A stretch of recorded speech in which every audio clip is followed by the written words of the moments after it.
श्री शिवाय नमस्तु भयम। दोस्तों, जैसा कि आप सभी लोग जानते हैं कि 10 मई 2026 यानी रविवार को पड़ रही है ज्येष्ठ महीने की कृष्ण पक्ष अष्टमी तिथि, जो बहुत ही खास है। और दोस्तों, ये वो तिथि है जो कि ज्येष्ठ महीने में रविवार को पड़ रही है। दोस्तों, इसी दिन किया जाने वाला पंडित जी द्वारा बताया गया एक लाल फूल और एक सफेद फूल वाले उपाय आप लोगों को जरूर करना चाहिए, क्योंकि दोस्तों ये एक ऐसा उपाय है जो कि हर दिन नहीं किया जाता। ज्येष्ठ महीने में जो रविवार की अष्टमी तिथि आती है उसी दिन किया जाता है। अगर आप लोगों ने इस उपाय को नहीं किया है या किसी कारणवश नहीं कर पाए हो तो इस ज्येष्ठ रविवार अष्टमी तिथि के दिन इस उपाय से मत चूकना। दोस्तों देखिए, यह दिन इतना खास होता है, इतना महत्वपूर्ण होता है। देखा गया है कभी कभी बड़े बड़े पूजा पाठ अनुष्ठान से जो मनोकामना पूर्ण नहीं होती है, वो ज्येष्ठ रविवार के दिन एक छोटे से करने से ही आपकी मनोकामना पूर्ण हो जाती है। और बहुत सारे लोगों ने इस उपाय को किया भी है और उनको इस उपाय को करने का फल भी जरूर मिला है। अगर आप लोग भी इस उपाय को इस रविवार के दिन करना चाहते हैं तो आप इस उपाय को समझदार है को पहले अच्छे से समझ लेना, सुन लेना, उसके बाद करना। आपको इस उपाय का फल जरूर मिलेगा, आपकी सभी मनोकामनाएं पूरी हो जाएंगी। दोस्तों, हम आपको यहां पर बता दें कि ये जो एक लाल फूल और एक सफेद फूल वाले उपाय है, ये उपाय पंडित जी ने अपनी अभी की सीहोर की कथा में ही बताया है। उपाय को करने से आपके घर में चाहे किसी भी प्रकार की दोहक और समस्या क्यों ना चल रही हो, आपको उसका कारण भी नहीं पता है कि भाई ये समस्या किस कारण से चल रही है। उसका कुछ भी कारण हो सकता है, जैसे पितृदोष हो सकता है, काला सर्प दोष हो सकता है, या किसी भी तरह का मंगल दोष भी हो सकता है, और भी बहुत तरह के दोष होते हैं, कुछ भी हो सकता है। पर आपको इस उपाय को करने के लिए अपने दोष को पता लगाने की भी जरूरत है। आपके घर में किस कारण से इतनी दुख और परेशानी आ रही है वो भी आपको पता लगाने की जरूरत नहीं है। बस रविवार को अष्टमी तिथि के दिन इस उपाय को कर लेना है, क्योंकि इसी एकमात्र उपाय को करने से आपके पूरे घर परिवार में सुख और शांति हो जाएगी। आपके घर में अच्छे अच्छे काम होने लगेंगे। आपकी जो भी मनोकामना होगी वह भी धीरे धीरे करके पूर्ण होना शुरू हो जाएगी। अब हम समझते हैं इस एक लाल फूल और एक सफेद फूल वाले उपाय को आपको करना कैसे है, किसको करना है, किस करना है और कैसे करना है। देखो, उपाय बिल्कुल आसान है, बस समझने वाली बात है, ध्यान से समझिए। उसके बाद ही आप लोग जो है इस उपाय को जरूर कीजिएगा। सबसे पहली चीज हम लोग ये समझते हैं कि इस एक लाल फूल और एक सफेद फूल वाले उपाय को इस आने वाली रविवार अष्टमी तिथि के दिन किसको करना है। तो देखिए, इस उपाय को घर के सभी सदस्यों को करने की बिल्कुल भी जरूरत नहीं है। घर में से कोई एक मुख्य बड़ा सदस्य इस उपाय को करेगा तो उस घर परिवार के सभी सदस्यों को इस उपाय को करने का फल मिल जाएगा। पर वो बड़ा सदस्य कौन होगा, कौन व्यक्ति इस उपाय को करेगा, तो यहां पर देखिए हम आपको बता दें, घर की जो बड़ी माताएं बहनें होंगी, घर की बड़ी माताओं बहनों में से कोई भी एक माता बहन इस वाले उपाय को कर सकती है अपने पूरे घर परिवार के लिए। घर में सभी सदस्यों को इस उपाय को करने की जरूरत नहीं है। मात्र घर की जो माताएं बहनें हैं उनमें से कोई भी एक माता बहन इस वाले उपाय को करेगी तो उसके घर परिवार के पूरे सदस्यों को इस उपाय का फल मिलेगा। अगर किसी कारणवश माताएं बहनें घर में उपस्थित ना हो या वो इस उपाय को ना कर रही हो, कुछ दिक्कत हो, तो भाई उस जगह पर फिर घर का कोई बड़ा व्यक्ति भी इस उपाय को कर सकता है। माताओं बहनों के कहने का मतलब यह था कि माताएं बहनें घर की लक्ष्मी होती है। जब घर की लक्ष्मी कोई उपाय करती है तो निश्चित ही भगवान शिव जी जल्दी प्रसन्न होते हैं और उपाय का फल में बहुत जल्दी और बहुत बड़ा करके भी यहां पर देते हैं। तो आप लोग ये बात समझ गए होंगे। अब हम ये बात समझते हैं कि इस वाले उपाय को हमें करना किस समय है। एक लाल फूल और एक सफेद फूल वाले उपाय को हमें अष्टमी तिथि के दिन करना की समय है। तो देखिए, इस उपाय को करने का जो समय है, सुबह का समय भी है और शाम का समय भी है। अब देखिए, यहां पर हम मुख्य रूप से सुबह का समय नहीं बोलेंगे, क्योंकि देखिए ये जो अष्टमी तिथि है और आप सभी लोग जानते हैं रविवार अष्टमी तिथि के दिन का प्रदोष काल का मतलब शाम का जो समय होता है ना, इस दिन भगवान शिव जी का सबसे प्रिय दिन होता है। तो आप लोग इसे एक लाल फूल एक सफेद फूल वाले उपाय को सुबह के समय भी कर सकते हो और शाम के समय प्रदोष काल में भी कर सकते हो। सुबह के समय अगर कर रहे हो तो 10 या फिर 11 बजे तक भी अगर उपाय करोगे तो भी आपको उपाय का फल मिलेगा। वही अगर शाम के समय कर रहे हो तो इस दिन जरूर शाम के समय का ध्यान रखना कि शाम के 6 बजे से लेकर 7 बजे के बीच में अगर आप इस उपाय को कर सकते हो तो बिल्कुल कर लेना, पूरी कोशिश करना। पर अगर किसी कारणवश इस समय के बीच में ना कर पाओ तो रात 8 बजे तक भी अगर आप उपाय को करोगे तो आपको उपाय का फल जरूर मिलेगा। ये बात आपको समझ आ गई कि आप इस उपाय को सुबह और शाम दोनों समय कर सकते हो। मतलब करना आपको एक ही समय है, घर में से किसी एक ही बड़े व्यक्ति को करना है, एक ही बार इस उपाय को करना है, दोनों समय नहीं करना है। आपको जो समय अच्छा लगे आप उस समय पर इस वाले उपाय को कर सकते हैं। तो चलिए जानते हैं इन विशेष उपायों के बारे में। लेकिन उससे पहले जो भी मेरे भाई मेरी प्यारी बहनें आज चैनल पर पहली बार आए हैं या मेरी आवाज आज पहली बार सुन रहे हैं, अगर आप भी महादेव के सच्चे भक्त हैं तो वीडियो को लाइक और वास्तविक जानकारी चैनल को सब्सक्राइब जरूर कर लें और कमेंट बॉक्स में लिखें हर हर महादेव। देखो अब सबसे पहली बात आती है कि इस उपाय को हमें करना किस लिए है। जैसा कि हमने अभी आपसे बोला कि इस उपाय को करने के बाद आपके जीवन में बहुत सारी खुशियां आएंगी, आपकी मनोकामनाएं पूर्ण होंगी, आपकी धन की समस्या दूर होगी, आपकी पैसों की समस्या दूर होगी। अब देखिए अगर आप लोग सोच रहे हो कि भाई हमें अपना घर बनाना है पर घर बनाने के लिए पैसा नहीं है, हमें गाड़ी लेना है पर गाड़ी लेने के लिए पैसा नहीं है, हमें जमीन लेना है पर जमीन के लिए पैसों की कमी पड़ रही है, अगर ऐसी ही दिक्कत परेशानी या किसी भी तरह की धन से जुड़ी हुई समस्या या पैसों से जुड़ी हुई समस्या अगर आपके जीवन में चल रही है तो ये उपाय निश्चित ही आपके जीवन में मतलब बहुत सारे फल ला कर दे सकता है।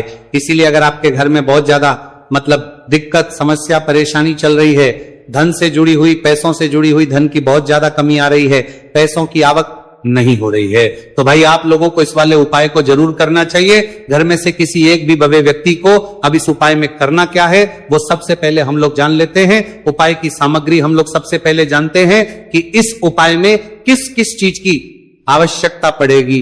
तो देखिए उपाय का नाम तो एक लाल फूल और एक सफेद फूल वाला उपाय है, पर इस उपाय में कुल मिलाकर 4 सामग्री हमें लगने वाली, जो कि पंडित जी ने खुद सीहोर वाली कथा में बताया है और जो हम आपको उपाय बताते हैं वो पंडित जी द्वारा बताए गए होते हैं, अलग से हम कुछ भी नहीं बताते।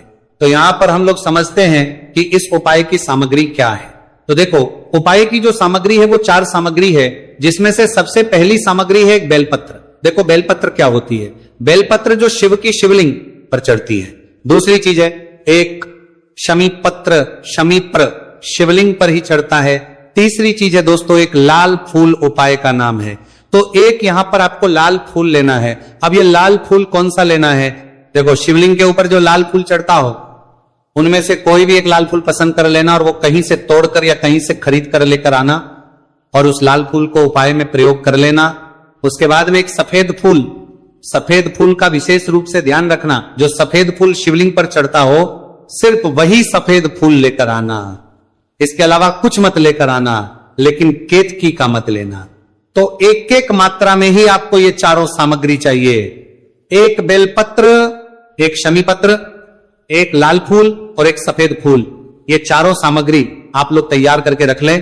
प्रदोष काल में या सुबह के समय जब भी आप इस उपाय को कर रहे हैं, जैसे ही आपके उपाय की सामग्री तैयार हो जाती है तो क्या हम सीधा उपाय को करने के लिए इन चारों सामग्री को उपाय करने के लिए जा सकते हैं? नहीं, तो यहां पर आपको इस बात का ध्यान रखना है कि हम भगवान शिव जी को प्रसन्न करने के लिए तो जा रहे हैं, हम अपनी मनोकामना को पूर्ण करवाने के लिए तो जा रहे हैं, पर हमें यह दर्शाना बिल्कुल भी नहीं है कि हम सिर्फ अपने फायदे के लिए भगवान शिव जी के मंदिर में आए हैं। इसलिए हम इस उपाय को करने के साथ साथ में भगवान शिव जी की पूजन अर्चना के लिए कुछ सामग्री भी जरूर लेकर जाएंगे। जैसे कि सुबह समय अगर आप उपाय को कर रहे हो, इस एक लाल फूल और एक सफेद फूल वाले उपाय को, तो भाई सुबह के समय आपको एक लोटा जल लेकर जाना है। जो लोग प्रतिदिन शिव जी के मंदिर जाते हैं, पूजन अर्चना करते हैं, जल चढ़ाते हैं, फूल बेल पत्र सब कुछ चढ़ाते हैं, भाई वो अपनी पूजन अर्चना वैसी की वैसी ही करना। बाकी जो सिर्फ उपाय को करने के लिए जा रहा है, जो कुछ भी लेकर नहीं जा रहा है, उसे कम से कम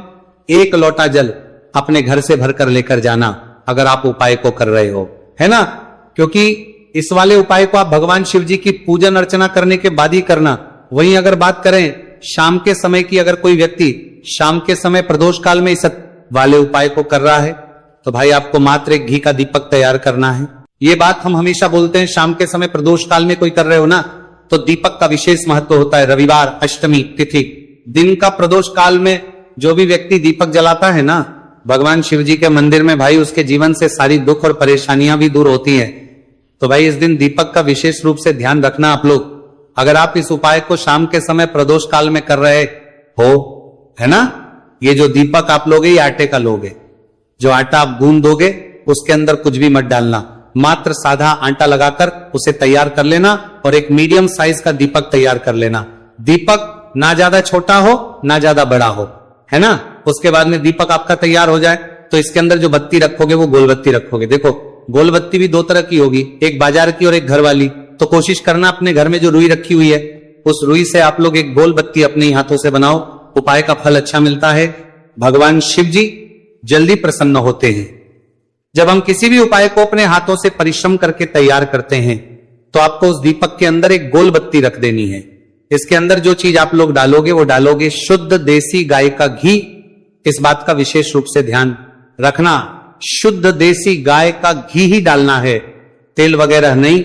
आज के दिन तो मत डालना, रविवार अष्टमी तिथि के दिन, क्योंकि भगवान शिव जी का सबसे प्रिय दिन और प्रिय समय पर हम लोग इस वाले उपाय को कर रहे हैं।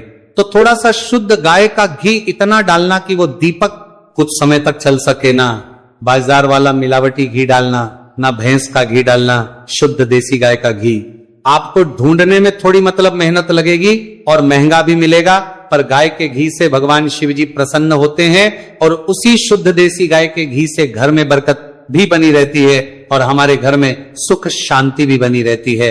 इसलिए इस शुद्ध देशी गाय का घी अपने घर में हमेशा रखा करो। वो भगवान शिव जी के कार्यों में भी उपयोग में आता है और उपायों में भी हम लोग प्रयोग कर सकते हैं। तो यहां पर आपकी सारी तैयारियां हो चुकी है। उपाय को करते समय शुद्धता का विशेष रूप से ध्यान रखिएगा। सुबह कर रहे हो तो भाई सुबह तो आपको स्नान करना ही करना है। बाकी शाम को कर रहे हो तो शाम को मात्र हाथ मुंह धोकर भी आप लोग इस वाले उपाय को कर सकते हो, कोई दिक्कत वाली बात नहीं है भाई। उपाय की पूरी सामग्री तैयार कर और पूजन सामग्री लेकर आपको भगवान शिव जी के मंदिर पहुंचना है, जो आपके घर के पास में हो, जहां पर शिवलिंग विराजित हो, शिवालय हो, वहां पर आप लोगों को पहुंचना है। और जैसे ही आप भगवान शिव जी के मंदिर में पहुंचते हो वहां जाकर ही उपाय शुरू नहीं करना है। पहले आपको भगवान शिव जी की पूजन अर्चना करना है। पूजन अर्चना कैसे करोगे? सुबह के समय गए हो तो एक लोटा जल वगैरह जो भी पूजन सामग्री लेकर गए हो उससे पहले पूजन सामग्री आप लोग मतलब पूजन भगवान शिव जी की कर लो। जो व्यक्ति सिर्फ एक लोटा जल लेकर गए हैं वो शिव जी के शिवलिंग पर मात्र एक लोटा जल एक धारा से धीरे धीरे करके चढ़ा लो। अपनी पूजन अर्चना आप लोग जो है पूरी कर लो पहले।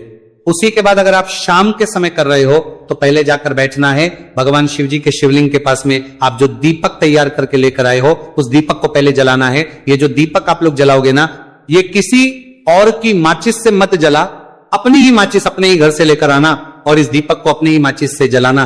अगर आपने मंदिर की माचिस या किसी और की माचिस ले ली, इस उपाय को करने में इस उपाय का फल उस व्यक्ति को भी बहुत मिल जाएगा। इस बात का ध्यान रखना। अपने घर से अपनी ही माचिस लेकर जाना और इस दीपक को जलाना। दीपक को जलाने के बाद भगवान शिव जी की शिवलिंग के पास में रख देना। शिवलिंग के इतना पास में मत रखना कि शिव जी को आंच लगे, थोड़ी सी दूरी बनाकर ही जो है इस दीपक को शिवलिंग के पास में आप लोग रख दीजिएगा। अब जैसे ही आपकी पूजन अर्चना हो जाती है, भगवान शिव जी के शिवलिंग के सामने या आसपास कहीं पर भी बैठ जाइए उपाय को करने के लिए। और उपाय को करने से पहले आप लोग अपनी वो चारों पूजन सामग्री निकाल लीजिए। उपाय की जो सामग्री है वो निकाल लीजिए और भगवान शिव जी के शिवलिंग के ऊपर एक माता अशोक सुंदरी जी का स्थान देख लीजिए।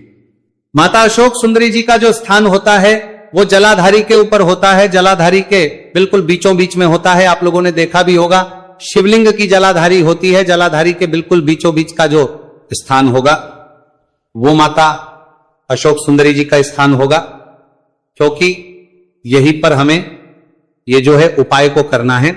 सबसे पहली चीज, अब हम उपाय को करना शुरू करते हैं।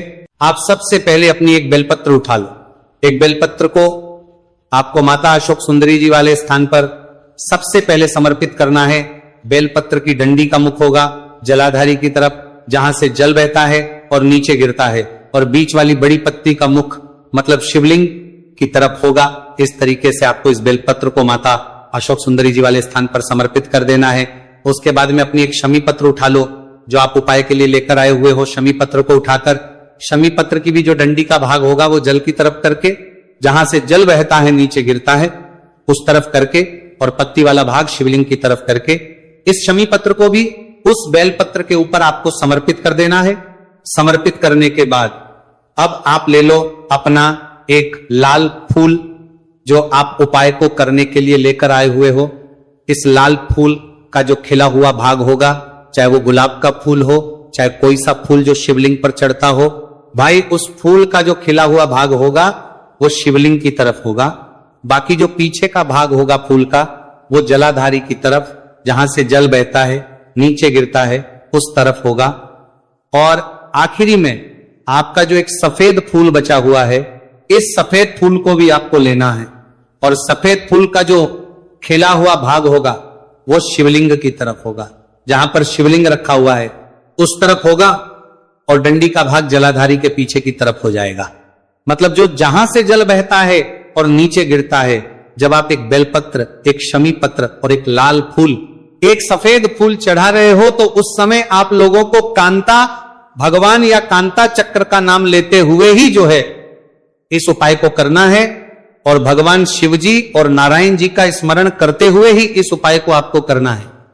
तो जब भी आप एक बेलपत्र, एक शमी पत्र, एक लाल फूल और एक कमी हो रही है, जो भी दुख और समस्या परेशानी चल रही हो, आपको अपनी वो दुख और जो है भगवान शिव